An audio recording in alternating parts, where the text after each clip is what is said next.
Martín Garatuza, de Vicente Riva Palacio. Parte 1. Los criollos. Capítulo 11. En donde el virrey, el visitador y el padre Salazar se convencen enteramente de que Garatuza era una joya. Serían las 8 de la noche. Las calles de México, otras veces tan solas a esas horas, estaban llenas de gente que paseaba y se divertía en solemnidad de la entrada del nuevo virrey. En las ventanas y en las puertas había farolillos encendidos. Los ricos los habían puesto de vidrio y los pobres de papel. En algunas casas el lujo había llegado hasta poner en los balcones guardabrisas de cristal con bujías de cera. En las calles había alumbradas colocadas unas en el suelo y otras sobre un pie derecho de madera, con una especie de jaula de hierro en la punta, a donde se ponía a arder la leña. Estas lumbradas anunciaban los puestos en donde se vendían frutas, dulces, buñuelos, pato o tamales. La multitud se rodeaba allí de los puestos y las damas principales no desdeñaban de acercarse a comprar alguna cosa de las que excitaban su apetito. Entre aquella animada muchedumbre cruzaba a toda prisa un hombre embozado en una gran capa negra, y que se conocía que iba muy preocupado. Tomó el rumbo de la calle de Iztapalapa y siguió su camino hasta más allá de donde alcanzaba el bullicio y la luz de la fiesta. Llegó aquel misterioso paseante hasta la casa del Crucifijo, que conocen nuestros lectores. Llamó a la puertecilla y después de dar las señales convenidas, entró en la casa, dirigiéndose sin vacilar y sin detenerse a la gran sala en que había tenido lugar la junta en que fue presentado don Leonel. El padre Salazar, completamente solo, escribía, teniendo delante de sí en la mesa una gran cantidad de papeles. Al ruido que hizo el que entraba, el padre puso instintivamente la mano izquierda sobre los papeles, y sin dejar la pluma, colocó la derecha frente a la bujía para que el resplandor de ella no le impidiera descubrir a la persona que llegaba a interrumpirle. «Buenos días», dijo el que entraba. «Dios los enviará», contestó el padre sin poder reconocer aún al que hablaba. Como de costumbre, ¿no me reconocerá Usía? «¡Ah, Martín!», exclamó el padre después de un detenido examen de su interlocutor. «El mismo, aunque perteneciendo ya a la servidumbre de su excelencia, el señor marqués de Cerralbo». «¿En la servidumbre del virrey?» «Precisamente.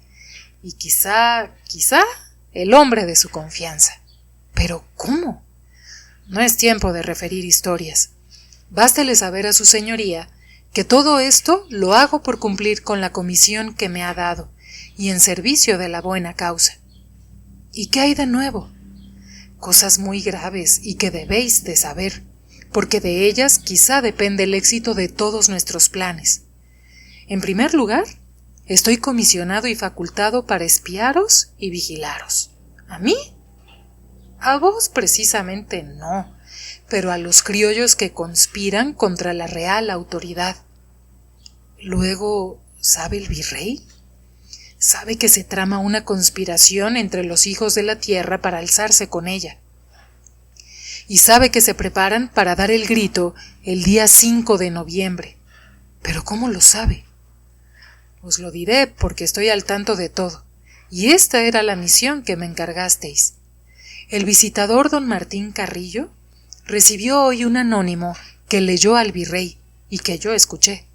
Luego me llamaron y para inspirarles confianza les denuncié como cosa que yo sabía, lo mismo que había oído leer en el anónimo sin que ellos lo supiesen. De aquí vino el que me comisionaran especialmente para inquirir algo respecto a la conspiración.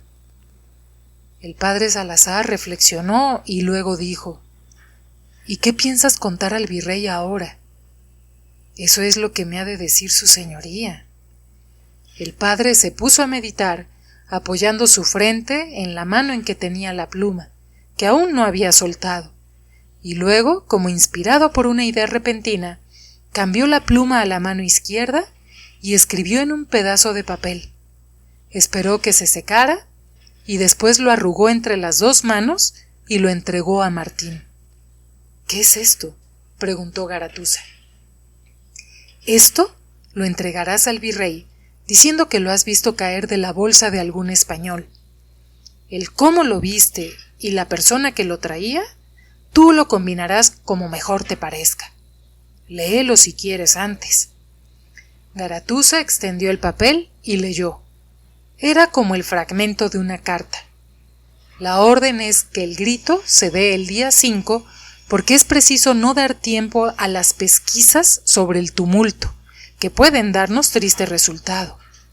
Es necesario que las sospechas de la conspiración recaigan sobre los criollos, y apruebo lo que me decís del anónimo.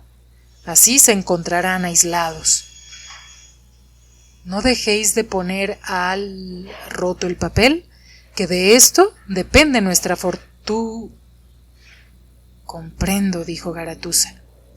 Bien, vete, y no dejes de ponerme al tanto.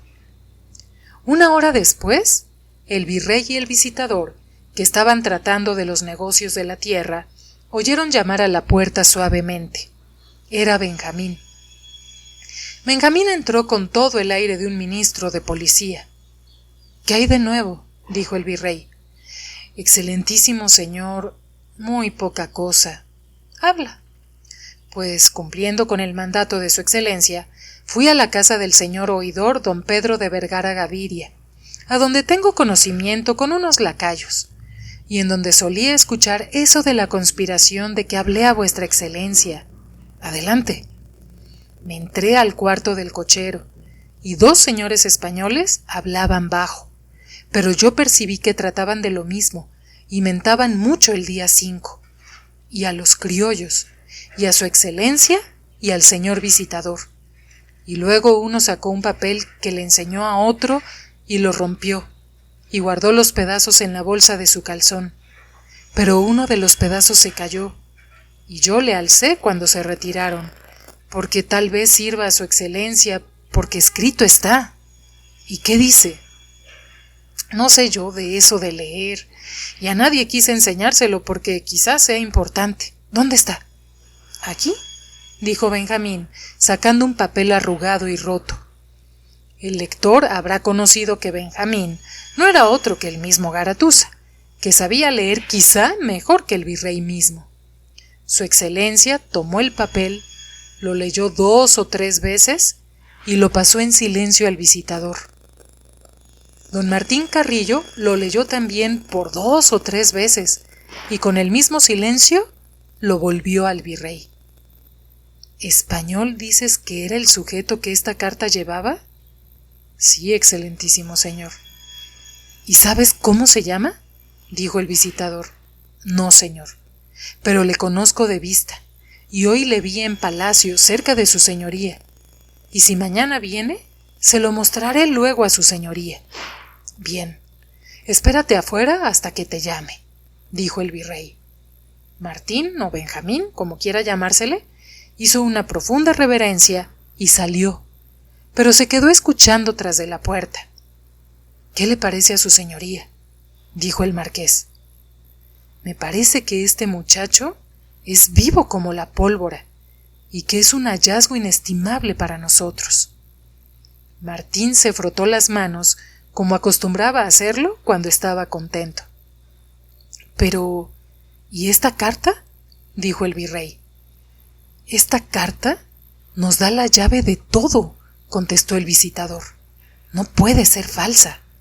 Por supuesto, y lo conocerá su excelencia en la circunstancia del anónimo contra los criollos, que era una cosa que solo su excelencia y yo sabíamos. Es una buena razón, con que lo que se pretendía era que se fijara la atención sobre los criollos para poder los otros trabajar sin recelo, y que al sentir algo la noche del 5 se tomaran providencias contra los inocentes, mientras los culpables ganaban terreno. Estamos realmente sobre un volcán. Sin embargo, todo esto me lo había yo figurado ya de antemano. Todos los comprometidos en el tumulto han de hacer cuanto puedan por impedir que vuestra misión se lleve a cabo. Y lo más sospechoso es el lugar en que Benjamín encontró la carta. Sí, en la casa del oidor Gaviria, uno de los jefes del tumulto. Preciso será estar alerta, ya que no lograron engañarnos.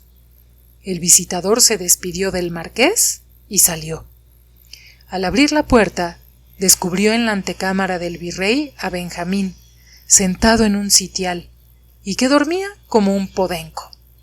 Pobre muchacho, pensó, necesita reposo porque verdaderamente es activo. Lástima que no sepa leer. Y pasó a su lado, procurando no despertarle.